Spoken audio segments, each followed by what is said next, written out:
Hi, ఎలా ఉన్నారు? ఈరోజు నేను పిల్లలు చాలా ఇష్టంగా తాగే ఒక చాక్లెట్ రెసిపీ మీకు చూపిస్తానండి. చాలా టేస్టీగా ఉంది. ఈ రెసిపీ తప్పకుండా మీ పిల్లలకి పెట్టి మీరు కూడా ట్రై చేయండి. అయితే నేను ఈ డార్క్ చాక్లెట్ కాంపౌండ్తో ఈ రెసిపీ ప్రిపేర్ చేస్తున్నానండి. ఈ డార్క్ చాక్లెట్ కాంపౌండ్ బేకరీస్లోను, సూపర్ మార్కెట్స్లోను, అలాగే ఆన్లైన్లో కూడా అవైలబుల్గా ఉంది. ఈ డార్క్ కాంపౌండ్ చాక్లెట్ని ఒక చిన్న ముక్క కట్ చేసుకుని ఇలా చిన్న చిన్నగా పీసెస్గా కట్ చేసుకోండి. ఇలా చేసుకోవడం వల్ల త్వరగా మెల్ట్ అవుతుంది. ఇప్పుడు ఒక బౌల్ తీసుకుని దానిలోకి హాఫ్ కప్ ఫ్రెష్ క్రీమ్ని తీసుకోవాలండి. ఈ ఫ్రెష్ క్రీమ్ కూడా సూపర్ మార్కెట్లోదేనండి. మన ఇంట్లో ప్రిపేర్ చేసుకున్న వెన్నతో మాత్రం ఈ రెసిపీ చేయకూడదు. అలా చేస్తే టేస్ట్ సరిగ్గా రాదండి. ఇప్పుడు స్టవ్ ఆన్ చేసుకుని లో ఫ్లేమ్లో పెట్టుకుని ఈ ఫ్రెష్ క్రీమ్ ఇలా బాయిల్ అవుతున్నప్పుడు మనం ముందుగా కట్ చేసి ఉంచుకున్నాం కదా చాక్లెట్ కాంపౌండ్ని, దాన్ని 3/4 కప్ తీసుకుని ఈ ఫ్రెష్ క్రీమ్లో యాడ్ చేసుకుని మంటని లో ఫ్లేమ్లో పెట్టేసుకుని ఇలా బాగా కలుపుకోండి. లేదంటే వెంటనే చాక్లెట్ మాడిపోతుంది. అప్పుడు మొత్తం మనం ప్రిపేర్ చేసుకున్న ఈ హాట్ చాక్లెట్ కాఫీ అంతా టేస్టే మారిపోతుంది. చూడండి, ఈ ఫ్రెష్ క్రీమ్లో బాగా మెల్ట్ అయ్యే వరకు ఇలా కలుపుతూ ఉండండి.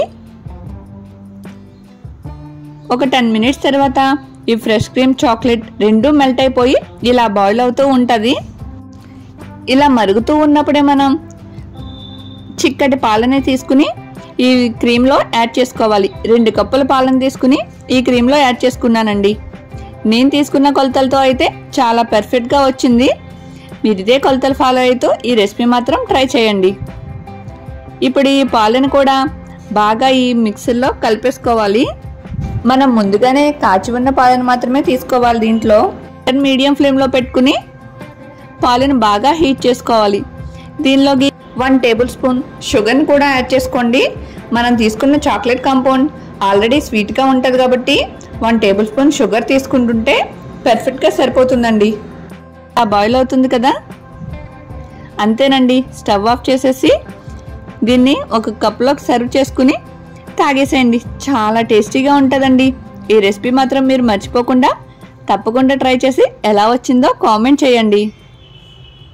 కాస్త ఫ్రెష్ క్రీమ్ వేసుకుని ఇలా గార్నిష్ చేసుకుని పెట్టుకున్నాను. నా వీడియో మీకు నచ్చిందా?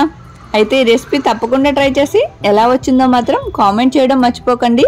మా ఇంట్లో వాళ్ళందరికీ అయితే ఇది చాలా ఇష్టం. Thank you so much for watching. Please like and subscribe my channel.